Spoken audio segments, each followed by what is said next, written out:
Welcome back. In this video, we are going to talk about cost function and scheme.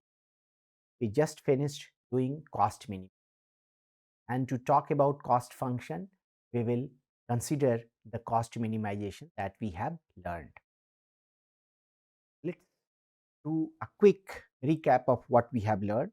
The cost minimization problem is minimize W1 X1, where X1 is amount of input 1, W1 is cost of 1 unit of input 1, plus W2 X2, and W2 again is the price of 1 unit of input 2, X2 is amount of input.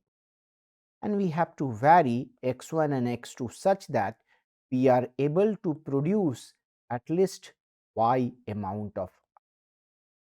Of course, I am talking about all these issues in 2 dimensions because 2 dimension is easier to visualize.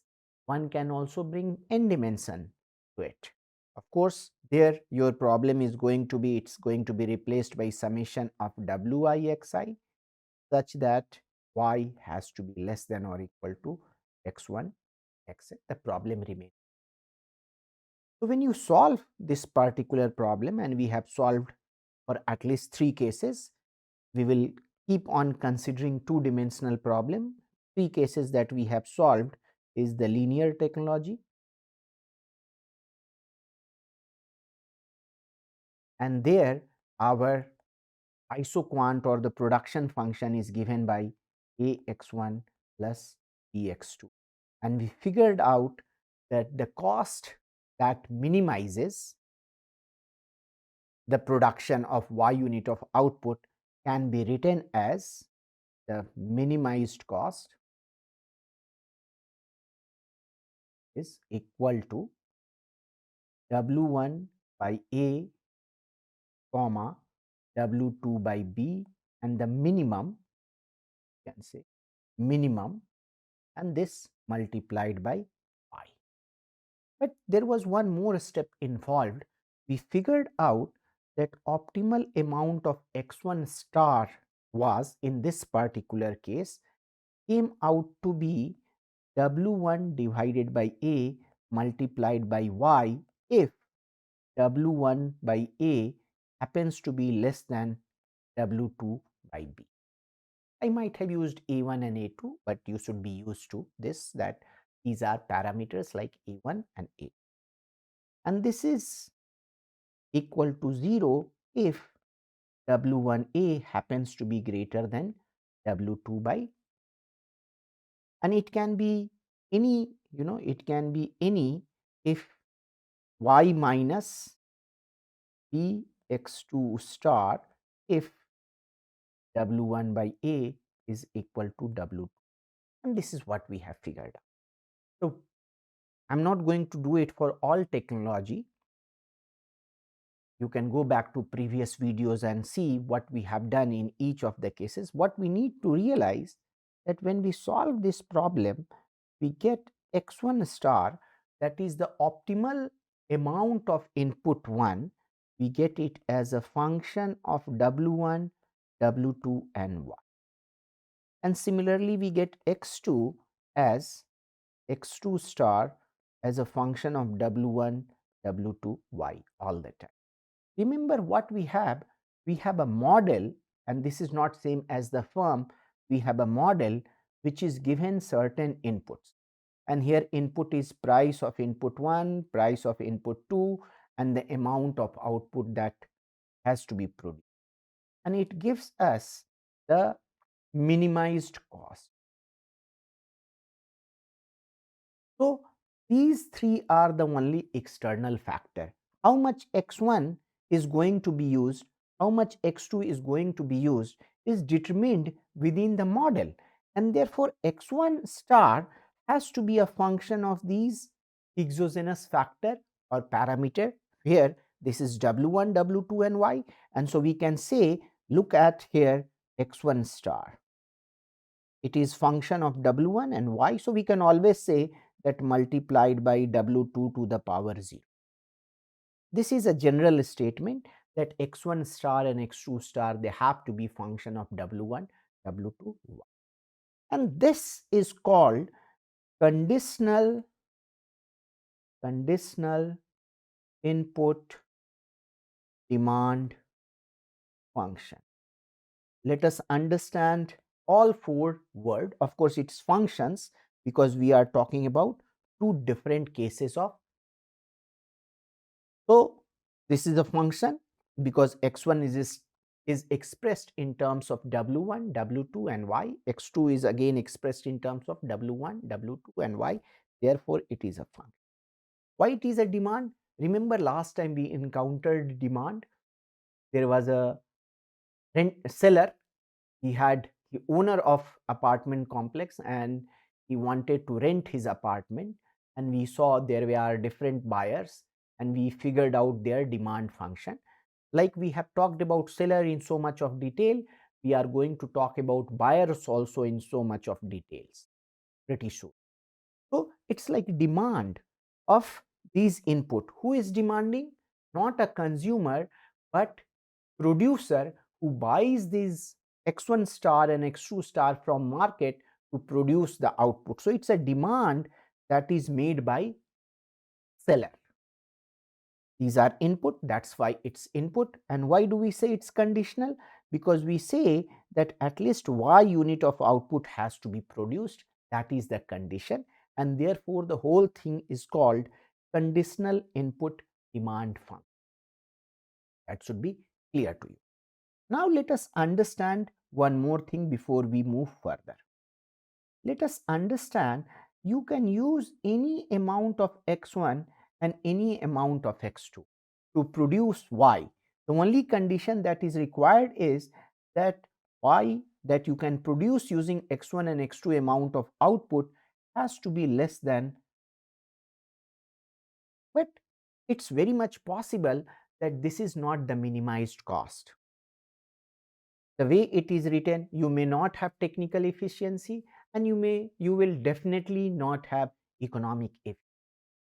So this we say it's a cost, and that depends on the prices of inputs in the market and the amount that you use in the market. So we can say cost is a function of x1, x2, w1 and w2. Of course, we keep on assuming that we have only two inputs. But we are going to go beyond cost. We can talk about minimized cost. Minimized cost, and this is w1 star x1, sorry, not w1 star, just w x1 star and w2 x2 star. w1 and w2 are coming from market, but this is not any amount of input. This is the optimal input that you are using that helps you minimize the cost. So x1 star and x2 star themselves are function of w1, w2 and y, w1, w2 and y. So this minimized cost, we can use another color. This minimized cost we can write minimized cost is a function of only w1, w2 and y. How come? Because w1 appears here, w2 appears here, and x1 star is nothing but a function of w1, w2 and y, and so is x2. And therefore minimized cost can be written as a function of w1, w2 and y. And this minimized cost is called cost function. It depends on input prices, and it also depends on the amount of output that you want to produce, the minimum amount of output.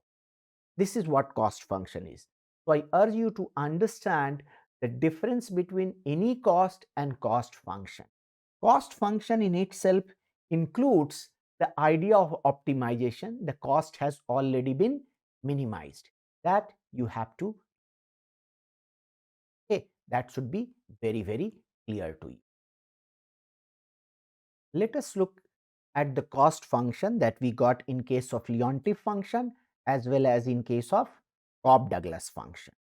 So if Leontief function happens to be y is equal to minimum of ax1 comma bx2, your cost function, let us say c star, which is a function of w1, w2 and y, happens to be W1 by A plus W2 by B multiplied by Y.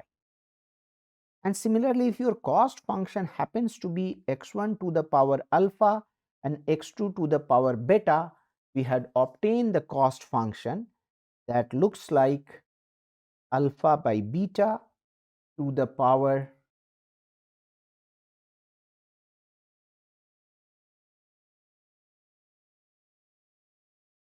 multiplied by W1 is W2.